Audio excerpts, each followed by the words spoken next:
Assalamualaikum warahmatullahi wabarakatuh, teman-teman sekalian. Jumpa lagi bersama saya Muhammad Lutfi Mahrus, masih dalam serial akuntansi keuangan menengah. Kali ini kita akan bahas mengenai kas dan setara kas, cash and cash equivalent. Kita tahu bahwa kas itu aset yang paling liquid, digunakan untuk pertukaran standar ya, alat tukar menukar dalam transaksi, dan dijadikan dasar untuk pengukuran dan pencatatan bagi item yang lain, dinyatakan dalam uang gitu ya, dalam mata uang. Dan cash jelas masuk current asset ya, current asset. Yang masuk definisi cash pertama ada koin ya, terus kemudian uang kertas, terus dana yang tersedia pada deposito di bank.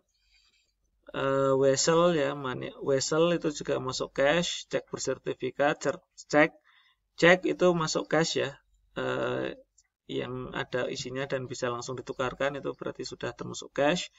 Cek kasir, rekening tabungan, cek pribadi ya, wesel bank, itu semuanya masuk definisi cash. Nah, untuk mempermudah bagaimana kita memahami apa perbedaan kas ya dan setara kas dan item-item yang lain, coba kita perhatikan tabelnya yang sudah dibuat oleh Keso. Di situ dijelaskan berbagai macam item dan klasifikasinya, termasuk penjelasannya. Pertama, item cash. Cash itu di dalamnya tadi sudah mencakup koin, mata uang, cash on hand, rekening di bank, tabungan, itu masuk cash. Cek yang bersertifikat, cek yang ada isinya itu masuk ke jelas cash ya. Tentu di sini ada komentar, jika tidak dibatasi penggunaannya masuk cash, jika dibatasi maka biasanya ada keterangannya, kas yang dibatasi penggunaannya gitu. Jadi kalau kas ini bebas tidak dibatasi untuk apa, maka dia masuk akunnya akun cash. Tapi kalau dibatasi penggunaannya, maka biasanya dipisahkan ya akunnya, tapi bisa masuk current, bisa non current, tergantung penggunaannya. Kalau disisihkan penggunaannya, dibatasi penggunaannya tapi digunakan untuk membayar kewajiban jangka pendek, ya liabilitas jangka pendek atau berarti segera dibayarkan, berarti dia masuk current. Tapi kalau dibatasi penggunaannya itu untuk jangka panjang, itu berarti masuk non current. Nah itu cash ya, restricted cash itu bisa masuk current, bisa masuk non current, tergantung penggunaannya. Yang kedua adalah petty cash. Ya, petty cash jelas masuk cash ya, kas kecil atau cheng funds. Cheng fund itu adalah dana yang biasanya istilahnya disiapkan untuk membayar pengembalian cheng ya kepada pelanggan. Jadi uang kembalian itu biasanya disiapkan secara terpisah gitu ya. Itu masuk cash. Sekarang short term paper, jadi sertifikat atau paper atau surat berharga jangka pendek. Jangka pendek ini berarti tergantung. Short term paper itu tergantung jangka jatuh temponya kapan. Kalau jatuh tempo dicairkannya itu kurang dari 13 bulan, berarti dia masuk ke cash equivalent. Jadi kas dan setara kas itu adalah surat berharga yang jatuh temponya kurang dari 3 bulan. Itu masuk cash equivalent.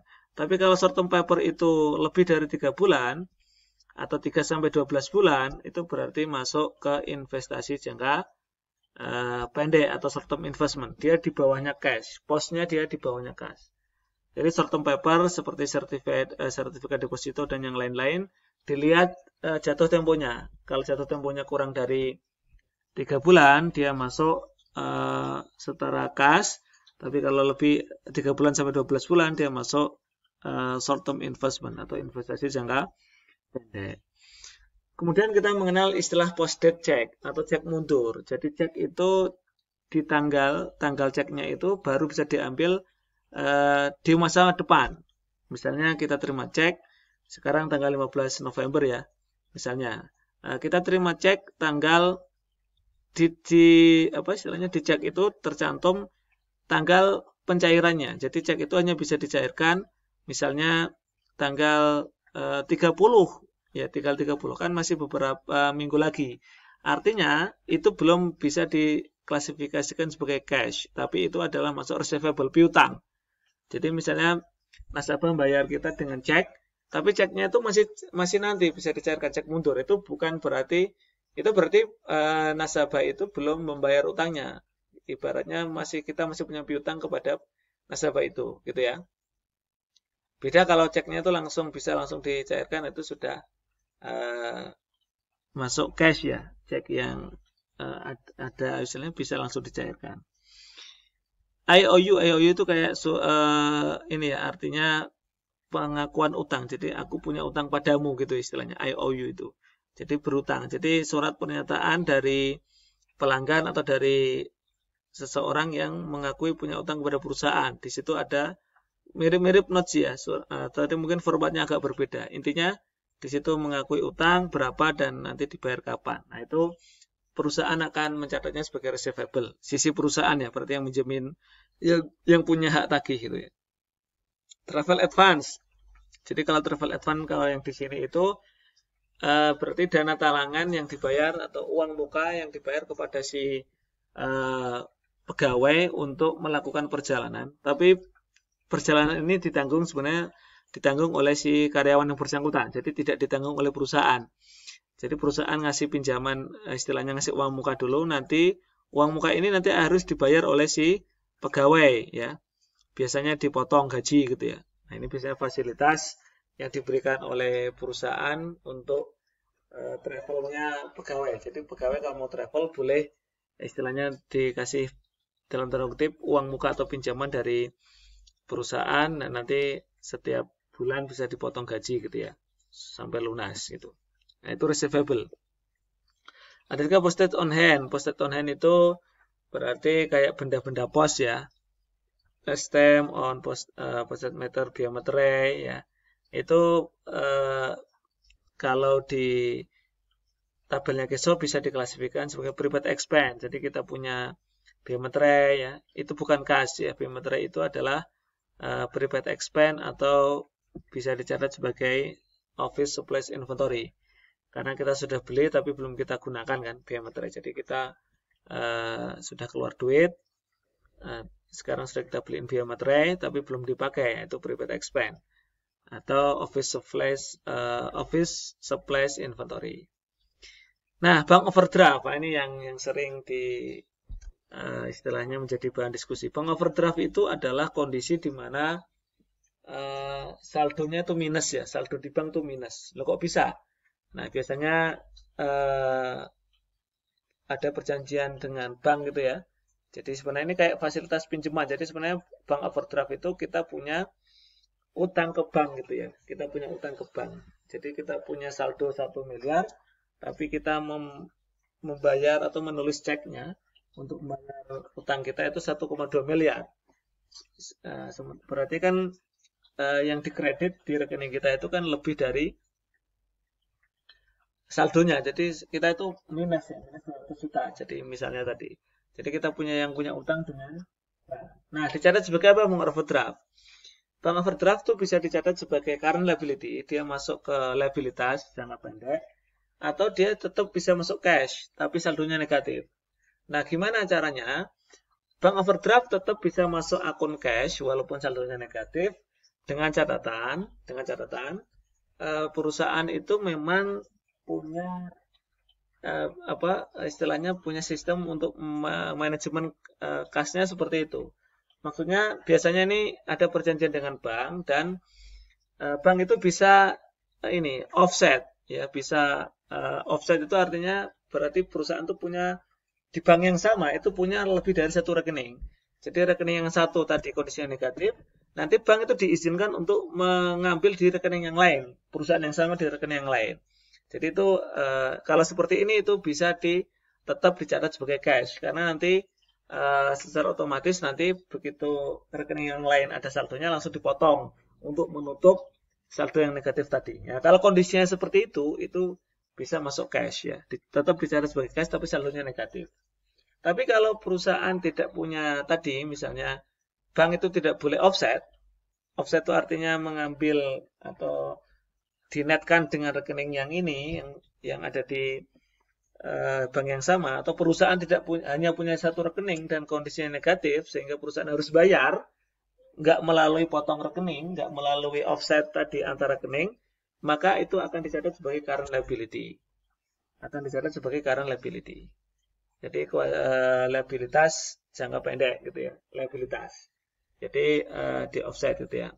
Nah, itu teman-teman ya. Jadi kata kuncinya kalau perusahaan tidak punya rekening di bank yang sama atau bank tidak bisa offset ya di rekening perusahaan itu, ya maka itu masuk ke liabilitas, bukan nggak masuk cash. Tapi kalau perusahaan itu punya perjanjian dengan bank, bank itu bisa memotong dari rekening lain atau mengambil dari rekening lain untuk menutupi yang negatif, nah itu berarti masuk cash. Terakhir compensating balance. Jadi compensating balance itu adalah saldo minimal yang harus ada di bank dan saldo itu tidak boleh diotak-atik karena saldo untuk jaminan ya, jaga-jaga. Biasanya berhubungan dengan untuk memperoleh pinjaman. Jadi ketika kita mau minjem ke bank, maka kita harus punya rekening di bank itu dan harus ada saldonya. Minimal berapa gitu. Itu namanya compensating balance. Nah, compensating balance ini dipisahkan dari kas. Dia punya akun sendiri, dipisahkan. Dia bisa masuk current, bisa non-current. Tergantung tadi.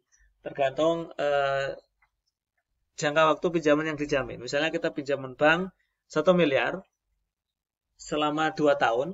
Dan bank itu mensyaratkan kita punya saldo minimal 100 juta di bank itu gitu ya.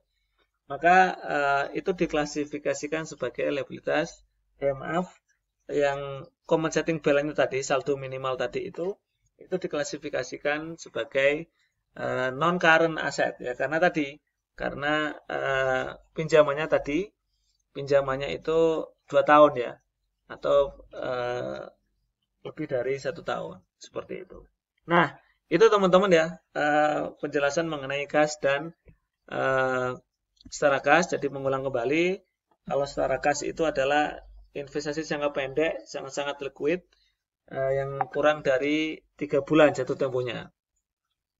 Contohnya commercial paper, money market fund, certificate of deposit yang kurang dari 3 bulan. Tadi kita tahu bahwa restricted cash, kas yang dibatasi penggunaannya, itu berarti harus istilahnya dipisahkan dari kas. Nah, dia bisa current non-current tergantung kegunaannya. Dia digunakan untuk melunasi kewajiban jangka pendek atau jangka panjang gitu ya.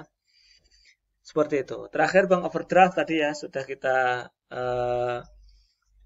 istilahnya bahas. Jadi terjadi ketika saldonya itu minus karena perusahaan menulis cek melebihi jumlah saldo yang ada di rekening kasnya. Itu. Secara umum tadi ya dicatat sebagai current liability dengan kondisi tadi. Berarti perusahaan harus bayar uang ke bank, harus nyetor duit karena perusahaan tidak punya rekening di bank yang tidak punya rekening lain di bank yang sama, atau bank tidak bisa mengoffset itu memotong dari rekening lain gitu ya. Seperti itu. Nah, jadi tapi bisa jadi bank overdraft tadi bisa tetap dicatat sebagai cash walaupun saldo negatif. Tadi dengan cara tadi memang ada perjanjian khusus dengan bank bisa memotong dari rekening lain yang dimiliki oleh perusahaan di bank tersebut. Demikian, terima kasih teman-teman, semoga bermanfaat. Tetap semangat, salam sehat. Assalamualaikum warahmatullahi wabarakatuh.